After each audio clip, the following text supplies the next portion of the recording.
ব্যালেন্সের জন্য, ঠিক আছে? ব্যালেন্সটা হয় না, অনেক সময় ডিসব্যালেন্স হয়ে যায়, আমরা নার্ভাস ফিল করি যে আমরা চলতে গেলে পড়ে যাবো কি না পড়ে যাবো, এইসবের জন্য। তারপর হাঁটুর জোর কম, এইসবের কারণে আমি একটা আসন আজকে দেখাচ্ছি তোমাদের, দেখবে এটা ক্লাসেও করবে এবং বাড়িতেও করবে ফ্রি হ্যান্ড করে নেওয়ার পর। আমি বারে বারে বলছি কিন্তু হালকা ফুলকা ফ্রি হ্যান্ড করে নিয়ে শুরু করবো, ঠিক আছে? দেখো দেখাচ্ছি, খুব সোজা আসনটা,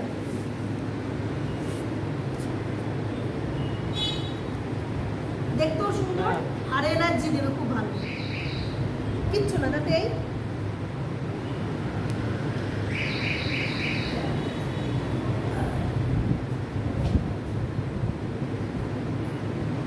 ঠিক আছে, দেখেছো? দেখো আবার দেখাচ্ছি।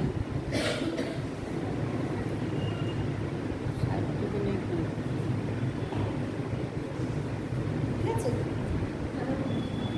এইভাবে করলে নিঃশ্বাসটা বন্ধ